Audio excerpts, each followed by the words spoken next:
We need to start caring about where things started. Where did the generational curse start? Where did the porn addiction start? Where did the cheating in the family start? Where did the homosexuality? Where did the sexual immorality, meaning sexual immorality is when sex or relational things are outside of God's design, being one man, one woman. When your desires don't align with God's desires for you. Where did this start? Where did it begin? I literally took my mom's name, my grandma's name, Gwendolyn, my grandpa's name, Fred, and then on my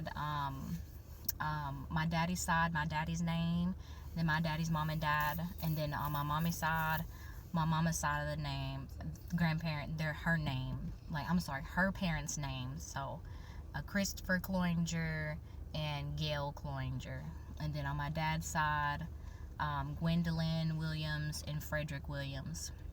And I went down and I listed things that I noticed that they struggled with in their life that you could see, whether that be things that they had done wrong, been sexually immoral. Like my grandpa Christopher, he joked often about like, if I got my hands on a Chinese woman, because that was one of the things that he joked about sexually. But then, he would also joke about fighting, and he was a good guy, he was.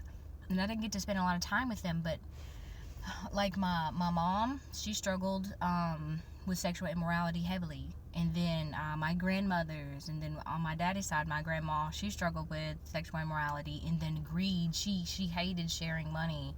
And then my grandpa, sexual immorality, having more than one wife and like lots of children. And then, it was just many of these things. And I wrote down in a journal one day, because the Holy Spirit was leading me, and I was like, because I tried to talk to my mom, and I was like, Mama, what are some things that you struggled with? But she didn't, so much trauma, she wasn't able to remember everything that she had gone through, but she was also embarrassed. And I remembered, sometimes I get embarrassed when I talk about my testimony, and I've had people tell me, oh, who are you to spread the gospel? You cheated on your husband. Who are you to spread the gospel when you were addicted to alcohol, when you were, and so you gotta excuse me. I'm recovering from sinus stuff, but I had to sit down and let the Holy Spirit lead me and guide me, and just look at the patterns of my family members. There's patterns of gossip, of sexual immorality, of drug use, of drug abuse, of strife.